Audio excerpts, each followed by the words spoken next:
What is going on, all you Pokemon collecting maniacs out there? This is Ryan, the PikaPikaPaPa, and I have got to admit, there have been some data sets recently that I've been absolutely in love with, but overall, I think this is the video that I am the most excited about, probably ever since I've started this channel, which is a really bold thing to say.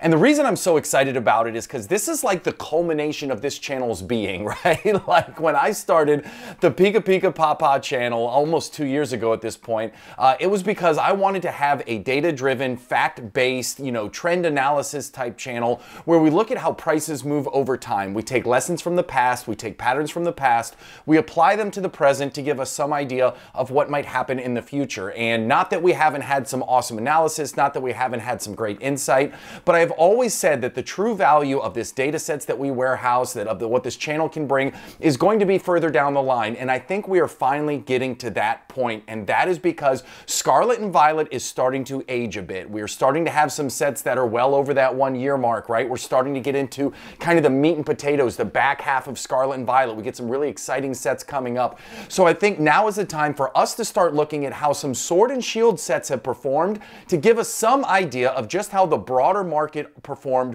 over a course of time. Now, what you're looking at right here is a ton of data, so don't get too stuck in it. But what this actually is this is every single booster box from Battle Styles forward, and every single month that they were out, the end of month booster box value for every single set going all the way back to July of 2021. So we are actually looking at 3 years worth of month over month booster box prices starting with Battle Styles. Now, I have this all the way back through the Sun and Moon era, but the reason I wanted to start here with Battle Styles was because I think we're starting to get into that type of era in the Scarlet and Violet era, right? Now, Battle Styles was obviously the very first Sword and Shield set that had alt arts in it, so that's where we're jumping off. And the other thing that I have here on this graph is every single purple square represents that was the month that that booster box set came out, which is really important. And further on in this video, what we're going to be analyzing is we're going to be looking at the average booster box price at month number 6, at month number 12, maybe 18, maybe 24. You're just going to have to wait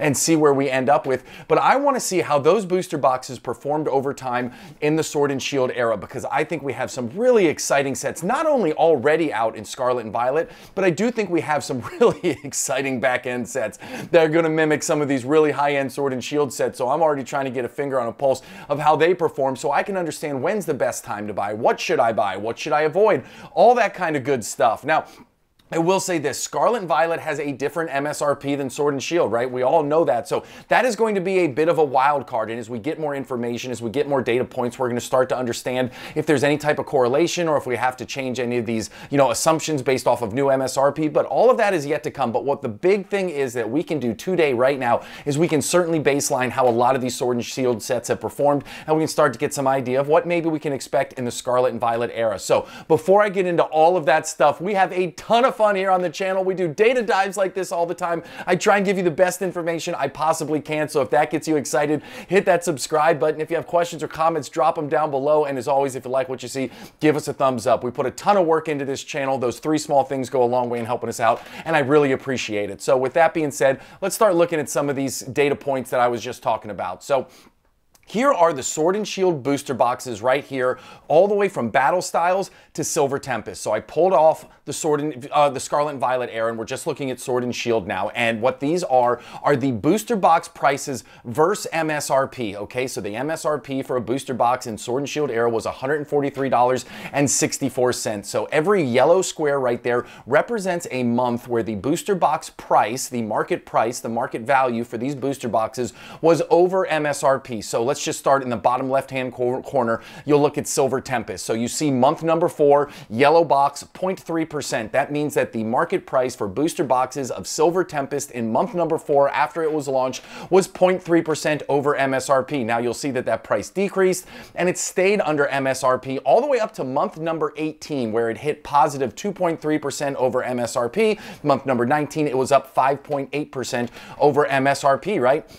you can see we had Lost Origin. Lost Origin did the same thing. I don't know if everybody remembers this or not, but Lost Origin and Brilliant Stars were actually really, really popular. The booster box prices popped off. Then there was a restock and the booster box prices came back down, right? So you'll see where Brilliant Stars and Lost Origin spent a little bit of a time over MSRP, and then it came back down after those restocks hit. Fusion Strike took a long time to catch fire, but once it did not look back. And look at Evolving Skies. Almost since inception, Evolving Skies was over MSRP. I mean, it's incredible to see how that set has performed, but not only that, how it has continued to grow. Now, I know some of these booster boxes are softening over time, but guess what? That's okay. It's a normal correction. We're going to have a lot more data points into the future, so it's going to be fascinating to watch this. And then Chilling Reign, obviously, same thing. Once Chilling Reign caught fire, it never looked back. But then Battle Styles on the far right, guess what? Battle Styles, despite it being 39, I think it's 40 months old now, actually, it has yet to break the MSRP threshold. So it just goes to show you that identifying the best sets, identifying the sets that have the good chase cards, the big names within it, can give us some idea of where we can actually see more growth in the future. In Battle Styles, listen, I love the Sleepy T-Tar. I think it's got some amazing alt arts in it, but it just hasn't been able to kind of catch up to all of the other brothers and sisters in this back half of the Sword and Shield era. So with that being said, this is one of the things that I wanted to talk about. Now, I have gone ahead and made this assumption that Silver Tempest and Lost Origin are going to remain over MSRP. I think it's a very safe assumption for both of these sets. Obviously, Sword and Shield is far in the rearview mirror. Obviously, Silver Tempest is a great set. Lost Origin is a banging set. So I've made the assumptions. I've extended those yellow lines up to month number 24 because I think they're going to stay there. Now, as I said, Battle Styles is kind of the wild card here. Even though it has alt arts, the alt arts are not enough to get it up over that MSR point yet. Eventually, it will happen because we see sets like Vivid Voltage. Vivid Voltage is still under MSRP, but guess what? It is getting close. It's got that Rainbow Pikachu in there, right? Vivid Voltage was also a product of the pandemic. It was printed absolutely into the ground, similar to what we saw with Battle Styles, right? Everybody was buying up Pokemon products left and right, so Pokemon, in order to kind of combat the scalping that was going on, they just printed the heck out of a lot of these products. Now, Darkness Ablaze is right at MSRP. And then when you get to the beginning of Sword and Shield, you get Rebel Clash and you get Sword and Shield base, and both of those are well over MSRP. Now, it's going to be a little bit of a sealed age play right there and a little bit of a population play. Like, I don't think, again, because these were pre-pandemic, behind the a bunch of people coming back into the Pokemon space, you know, I think the overall population of those two sets is a little bit lower, especially if you look at like Rebel Clash Elite Trainer boxes. Those things are going for 100, 150 bucks each because there's just not a lot of them out there, even though Rebel Clash isn't necessarily the best set in the world with the biggest chase cards, right? Population plays a role. Everybody wants to have these sealed collections, and if there's not a lot of them out there, you end up paying a premium for it. One of the things that I wanted to call out, and actually this is kind of going to be the premise for the rest of this video, is look at this right here.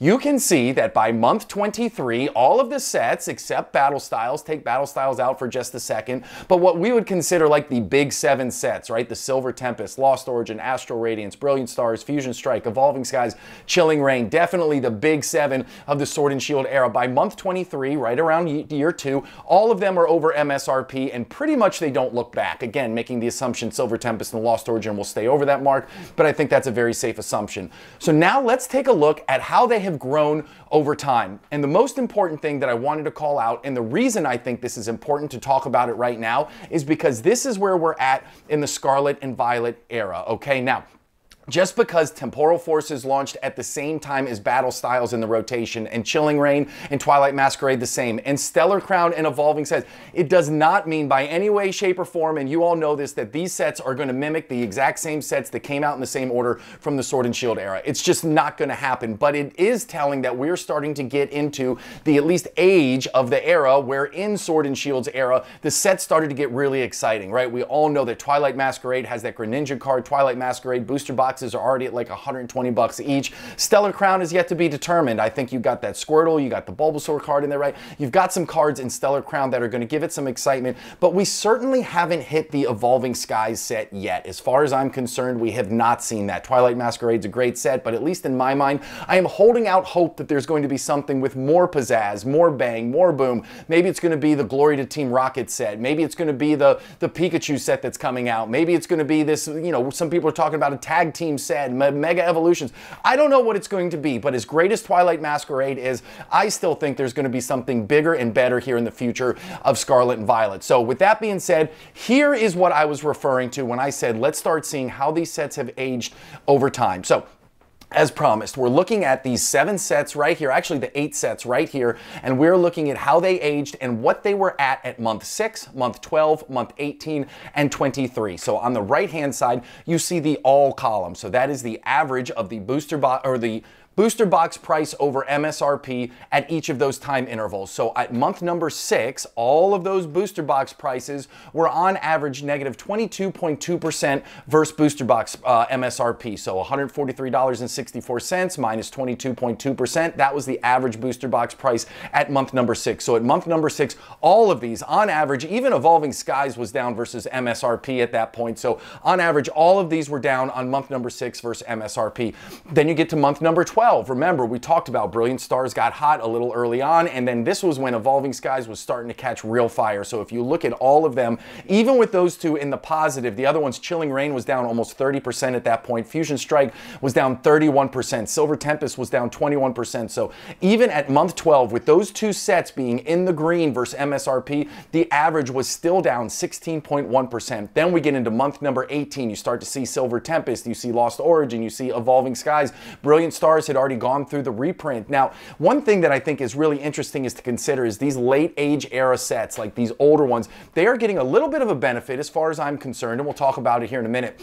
They're getting a little bit of a benefit because the earlier sets are sold out and hard to find. So I think it's a little bit of a frenzy in the market for these later era ones. Everybody at this point was starting to see Evolving Skies go through the roof, right? Chilling Reign was starting to get harder to find. Like, it's just, remember, just because Lost Origin is at month number 18 in here, Chilling Reign, for example, at this point was probably at month number 30. And at month number 30, Chilling Reign was long gone. Evolving Skies was long gone, right? So I do think that there's a little bit of a back end kind of tailwind that boosts those sets up. So when we look at all of this, I was thinking, hey, this is really cool, this is really interesting, but obviously Evolving Skies is the biggest and the baddest. You can have one data set that can totally throw everything else for a loop. So I decided to do this. Let's look at another column on the far right where it says without ES, right? The W/O ES, that's without Evolving Skies. So let's pull Evolving Skies out because we don't know when the next Evolving Skies is going to be, and the odds are that there's only going to be one quote-unquote Evolving Skies-esque set in Scarlet and Violet, just like there was only one Team Up, there's only one Evolving Skies. Like, I think there will probably be only one of that tier set here in the Scarlet and Violet era. So I said, let's pull it back and let's start seeing where our averages are at that point. And you can see that it doesn't fundamentally change a lot, except when you get to month number 18. When you get to month number 18 with Evolving Skies average in there, the average booster box was up 9.4% versus MSRP. When you pull Evolving Skies out, the average booster box drops to negative 8.5% versus MSRP. So that was a big takeaway, right? And then when you pull Evolving Skies out and you go ahead and you look at those sets that are at least 23 months old, again, you'll see you don't have Lost Origin in there because it's not 23 months old yet. You don't have Silver Tempest in there because it's not 23 months old yet. But when you pull Evolving Skies out, again, you get to almost net neutral versus MSRP. So this was a really cool takeaway, and it just goes to highlight to me the fact that, hey, listen, it is very important.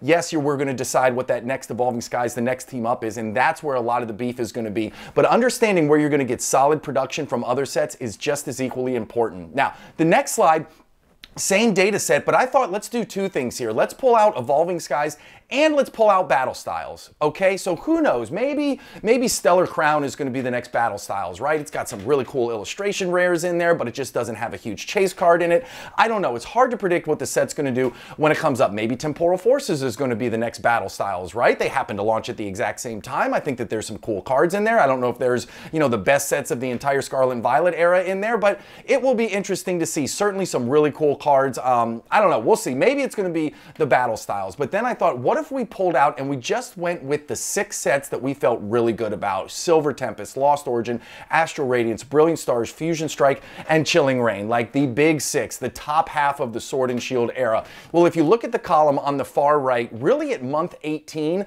that's when those top 6 sets really start to get right at that MSRP level, right? Because you see that on average, they were down about 3.4% versus MSRP. At month number 18, Astral Radiance was still way down. Brilliant Stars at month number 18 was just starting to get flat. Fusion Strike at month number 18 was starting to get flat. Chilling Reign at month number 18 was actually down 14%, but as I said, Chilling Reign was launched much earlier in the Sword and Shield era as compared to Silver Tempest, Lost Origin, Brilliant Stars, Fusion Strike. So there is something to be said for when the set comes out and towards the end of the era, when the set and the whole thing is starting to come undone, right? When all of the Sword and Shield sets started to sell out, when those booster boxes started to sell out on the Pokemon Center, that was when we really started to see this kind of craziness and everybody piling in and everybody buying it left and right. So I think there's something to be said for that tailwind that happens at the end of the era. And as I said, listen, this is just the start. This is the first video of a ton of data dives and what I hope is some really informative stuff that we can use to start to not project, but at least give us some idea of what might happen in the Scarlet and Violet era now that we're starting to get into some of the really cool sets, the really exciting art, some big dollar cards. That Greninja